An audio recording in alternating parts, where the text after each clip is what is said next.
Friends, welcome to our channel. ఈరోజు మన ఛానల్లో మామిడికాయ రోటి పచ్చడి ఎలా చేసుకోవాలో చూసేద్దాం.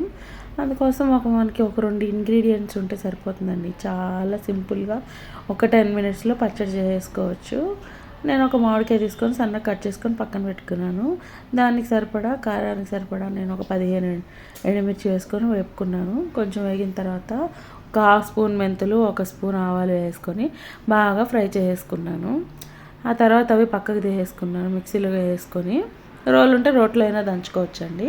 నేనైతే మిక్సీలో చూపిస్తున్నాను. 1 స్పూన్ సాల్ట్, 1/2 స్పూన్ పసుపు, కొద్దిగా ఇంగ వేసుకొని మెత్తగా మిక్సీ పట్టేసుకోవాలి. తర్వాత మనం సన్నగా కట్ చేసుకున్న మ్యాంగో అందులో వేసుకొని ఒక్కసారి పలుసు తిప్పుకుంటే సరిపోతుందండి. మనం పోపు కోసం మళ్ళీ బాండ్లు పెట్టుకొని ఆయిల్ వేసుకొని ఆవాలు, జీలకర్ర, మినపప్పు, పచ్చెనపప్పు, ఎండుమిర్చి, కరివేపాకు వేస్తే ఫ్లేవర్ చాలా బాగుంటుందండి. అవి బాగా ఫ్రై అయిన తర్వాత మనం మిక్సీ పట్టేసుకున్న మ్యాంగో పచ్చడి కూడా అందులో వేసేసుకొని స్టవ్ ఆఫ్ చేసుకోవడమే. మనమైతే దాన్ని ఉడకబెట్టకూడదండి. అంతేనండి, సింపుల్గా చేసేసుకోవచ్చు. మీరు ట్రై చేసి చూడండి. ఇది ఎవరైనా ఈజీగా చేసుకోవచ్చు ఇంట్లో.